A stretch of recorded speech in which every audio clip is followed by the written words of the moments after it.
สำหรับข้อนี้จะเป็นอยู่ในข้อที่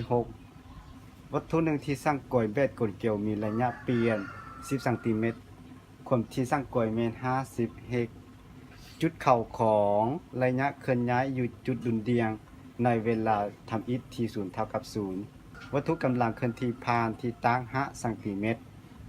ส่งผลระยะเคลื่อนย้ายตามหลวงบวกจะแม่นข้อใด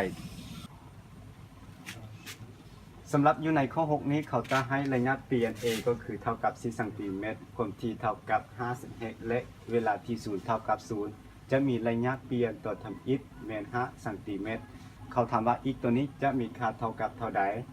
ที่จริงแล้วอีกของเขาก็จะเท่ากับ a ของ10 โอเมก้า t บวกให้ t 0ตัวนี้เดี๋ยวนี้เราต้องการส่องหาโอเมก้าและก็ t 0ตัวนี้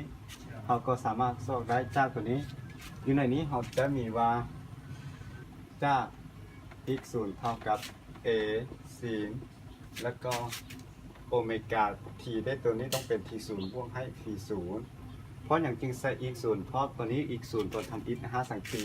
t 0ตัวนี้ต้องเท่ากับ0เตะของ y มุมก็เป็นตัวเดียวกันและ a ระยะเปลี่ยน a ก็เป็นตัวเดียวกันอยู่ในนี้เราจะได้ว่า x 0ตัวนี้เท่ากับ a 0แล้วก็ตัวนี้เท่า0แสดงว่ายังเหลือ p 0แทนค่า x ตัวนี้เท่ากับ5เท่ากับ a เท่ากับ10 0โอเมก้า0ถ้า0ของตัวนี้ก็จะเท่ากับ4ของ p 0ตัวนี้จะเท่ากับ1 ส่วน 2 1 ส่วน 2 ของ แสดงว่า p 0ตัวนี้จะเท่ากับ p ส่วน 6เวลานี้เราจะได้ว่า x เท่ากับ a ก็คือ10 ซนเมตรคูณให้10 โอเมก้า t บวกให้ p ส่วน6และโอเมก้าของเราก็คืออีกตัวนี้จะเท่ากับ110 โอเมก้าก็คือ2 p และ f คูณให้ t บวกให้ p ส่วน6อีกของเราจะเท่าอยู่ใน0จุดอีกของเราจะเท่ากับว่า10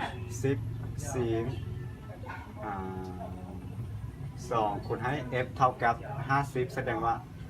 250จะเท่ากับ100 ปีคูณให้ t บวกให้ p ส่วน6ซึ่งจะทึกอยู่ในคำตอบของข้ององัวอยู่ในนี้